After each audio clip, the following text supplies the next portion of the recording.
Right, venerable global news titan Reuters putting out a policy decision this week where they decided to go back through their electronic archive and remove all references to the Queen, or Queen with a small q, that is, Queen Elizabeth II, 90-year-old of the great kingdom of the United Kingdom.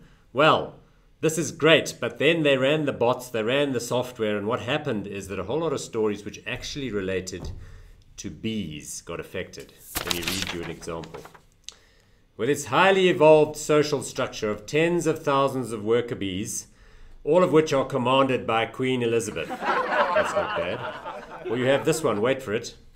Queen Elizabeth has 10 times the lifespan of the worker bees and lays up to 2,000 eggs per day. Despite having tiny brains, her subjects learn to associate a flower's color, shape and scent with food, which increases its foraging ability. Very nice. Hey, McDonald's has got a new strategy this week. Remember the old one was, I'm loving it. Well, the new one apparently is called, or is, the simpler the better. But I don't know, I mean, what are they referring to? Are they referring to the menu? Or maybe it's the staff, you know, the people that serve you the food? I think, you know what, I think it's the customers. I think it's the customers, yes. The simpler, the better. Thank you. Making a stir in the world of asset management this week is a hedge fund guru from Los Angeles whose name is Jacob Voll. He's switching his clients apparently out of a largely long value-oriented fund approach, which he popularized sometime back in the last 5 years, and putting them all into managed futures, which is basically where you take derivatives and you add on a whole lot of gearing and everybody gets very excited. Here's the problem. Jacob Voll is currently, right now, 18 years old. A hedge fund manager of 18 who's changing his gearing strategy because why? The last time the market had a serious bear collapse, the boy was only 10 years old. Now he's 18, he's moving his clients into geared positions. I mean, what could possibly go wrong? Ooh, Russians.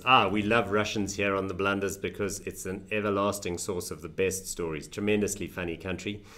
This week we have a story about a Russian company called Russian Standard, which, believe it or not, is in two businesses. The one is vodka and the other one is moneylending. What a wonderful combination. Great business, though, started by a guy called Rustam Tariko about 20 years ago. He started out importing Ferrero Rocher chocolates in the 1980s into Russia. Not a bad business. Get started with. He launches premium vodka. Russian Standard sells like hotcakes. He then shoehorns himself into the money lending game, right? Which, I don't know, suppose it sort of makes sense. But this week, unfortunately, with bad circumstances in the Russian economy, we see a story where 40% of the loans advanced by Russian Standard money lending operation are in fact in default. So, I don't know. I mean, what is the slogan involved here? Extend, pretend, and get flattened? Perhaps we could fix the problem by supplying every borrower with a free bottle of vodka and a box of Ferrero Rochers.